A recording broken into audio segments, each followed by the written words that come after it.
Brought to you by Vigor, co-powered by Sensodyne and Vimal. ಬಾಯಲ್ಲಿ ಹೇಳಿ ಕೇಸರಿ. ಮಂಗಳಸೂತ್ರದ ಬಗ್ಗೆ ಪ್ರಧಾನಿ ಮೋದಿ ಹೇಳಿಕೆ ವಿಚಾರ. ಮೋದಿ ಅವರು ಕೂಡ ಕರಿಮಣಿ ಮಾಲೀಕರಾಗಿದ್ದರಲ್ಲ, ಇವರಿಗೆ ಮಂಗಳಸೂತ್ರದ ಬೆಲೆ ಗೊತ್ತಾ ಅಂತ ಪ್ರಶ್ನೆ ಮಾಡಿದ್ದಾರೆ. ಕಲಬುರಗಿಯಲ್ಲಿ ಮೋದಿ ವಿರುದ್ಧ ಪ್ರಿಯಾಂಕ್ ವಾಗ್ದಾಳಿ ನಡೆಸಿರೋದು. ಒಡವೆ ಆಭರಣ ಮಾರಿದ್ದು ನಿಮ್ಮ ಮಾಸ್ಟರ್ ಸ್ಟ್ರೋಕ್ನಿಂದ. ದೇಶದ ಜನ ತಮ್ಮ ಒಡವೆ ಆಭರಣ ಮಾರಿದ್ದು ನಿಮ್ಮಿಂದ ಅಂತ ಹೇಳಿದ್ದಾರೆ. ಮೋದಿ ಭಾಷಣ ಕೇಳಿ ಸುಮ್ಮನೆ ಕೂತ ಆಯೋಗ, ಇಷ್ಟೆಲ್ಲ ಹೇಳ್ತಿದ್ರು ಕೂಡ ಆಯೋಗ ಸುಮ್ಮನೆ ಕೂತಿದೆ, ಚುನಾವಣಾ ಆಯೋಗ ಸುಮ್ಮನೆ ಕುಳಿತುಕೊಂಡಿದೆ ಅಂತ ಪ್ರಿಯಾಂಕ್ ವಾಗ್ದಾಳಿ ನಡೆಸಿದ್ದಾರೆ. ಮಂಗಳಸೂತ್ರನೂ ಬಿಡೋದಿಲ್ಲ ಅಂತೆ. ಏನರ್ಥ ಇದು? 75-65 ವರ್ಷದಲ್ಲಿ ಇನ್ನೇ ಪ್ರಿಯಾಂಕಾ ಗಾಂಧಿ ಅವರು ಹೇಳಿದ್ದಾರೆ ನೋಡಿ, ನವೆಂಬರ್ 5ನೇ ತಾರೀಕು 1962ರಲ್ಲಿ ಯಾವಾಗ ದೇಶ ಯುದ್ಧಕ್ಕೆ ಹೋಗಿತ್ತು, ಆವಾಗ ಅಂದಿನ ಪ್ರಧಾನಮಂತ್ರಿಗಳು ಕರೆ ಕೊಟ್ಟಿದ್ರು, ತಮ್ಮದೇನಾದರೂ ಆಸ್ತಿ ಏನಾದರೂ ನೀವು ಆರ್ಮಿಗೆ ಡೊನೇಟ್ ಮಾಡಿದ್ರೆ ಕೊಡಂಗಿದ್ದಾಗ ದಯವಿಟ್ಟು ಕೊಡಿ ಅಂತ ಕರೆ ಕೊಟ್ಟಾಗ ಇಂದಿರಾ ಗಾಂಧಿಯವರು ಅವರು ಎಲ್ಲ ಒಡವೆಗಳು ಕೂಡ ಇಂಡಿಯನ್ ಆರ್ಮಿಗೆ ಕೊಟ್ಟಿದ್ರು, ಎಲ್ಲ ಒಡವೆಗಳು ಕೊಟ್ಬಿಟ್ಟಿದ್ರು. ಸೋನಿಯಾ ಗಾಂಧಿಯವರು ಅವ್ರ ಮಂಗಳಸೂತ್ರನೇ ಬಲಿ ಕೊಟ್ಟರು ದೇಶಕ್ಕೋಸ್ಕರ.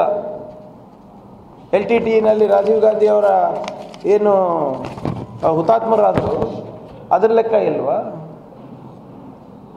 ಮೋದಿಯವರು ಕೂಡ ಕರಿಮಣಿ ಮಾಲೀಕರಾಗಿದ್ರಲ್ಲ,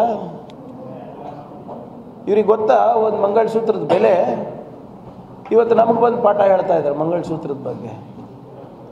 ಹೆಂಗೆ ನಂಬ್ತಾರೆ ಜನ? ಇದು ಬೇರೆಯವ್ರ ಬಗ್ಗೆ ಮಾತಾಡೋದು. ಮಂಗಳಸೂತ್ರನೂ ಬಿಡೋದಿಲ್ಲ ಅಂತೆ.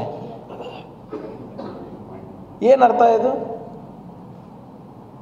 75-65 ವರ್ಷದಲ್ಲಿ ಇನ್ನೇ ಪ್ರಿಯಾಂಕಾ ಗಾಂಧಿ ಅವರು ಹೇಳಿದ್ದಾರೆ ನೋಡಿ,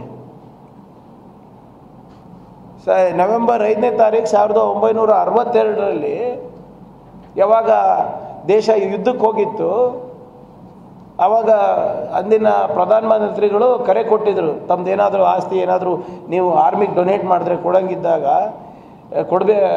ದಯವಿಟ್ಟು ಕೊಡಿ ಅಂತ ಕರೆ ಕೊಟ್ಟಾಗ ಇಂದಿರಾ ಗಾಂಧಿಯವರು ಅವರು ಎಲ್ಲ ಒಡವೆಗಳು ಕೂಡ ಇಂಡಿಯನ್ ಆರ್ಮಿಗೆ ಕೊಟ್ಟಿದ್ರು, ಎಲ್ಲ ಒಡವೆಗಳು ಕೊಟ್ಬಿಟ್ಟಿದ್ರು.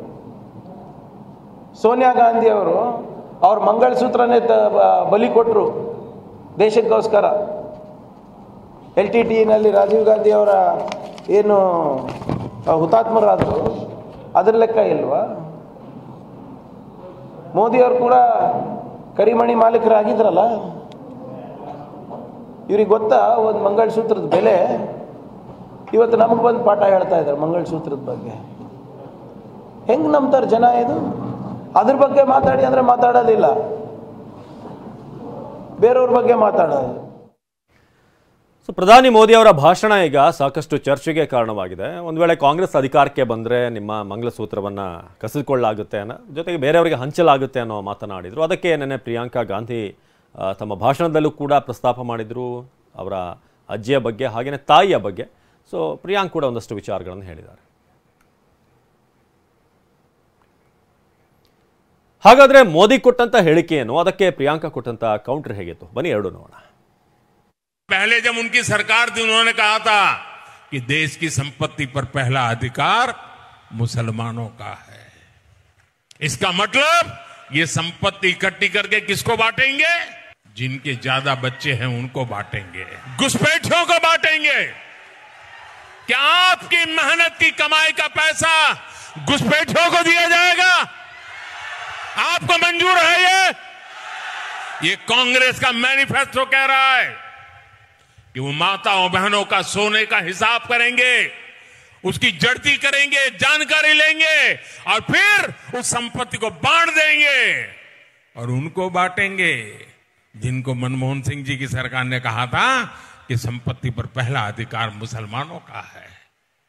भाइयों बहनों, ये अर्बन नक्सल की सोच, मेरी माताओं बहनों, ये आपका मंगलसूत्र भी बचने नहीं देंगे. यहां तक जाएंगे, मैं कहने आया हूं। कैसी कैसी बहकी बहकी बातें।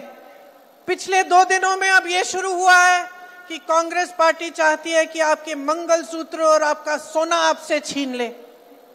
70 सालों से ये देश स्वतंत्र है। 55 सालों के लिए कांग्रेस की सरकार रही है। किसी ने आपसे सोना छीना, आपके मंगलसूत्र छीने।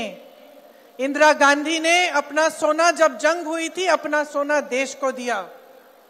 मेरी मां का मंगलसूत्र इस देश को कुर्बान हुआ है। और अगर मोदी जी मंगलसूत्र का महत्व समझते तो वो ऐसी अनैतिक बातें नहीं करते। Brought to you by Vigor, co-powered by Sensodyne and Vimal. ಬಾಯಲ್ಲಿ ಹೇಳಿ ಕೇಸರಿ.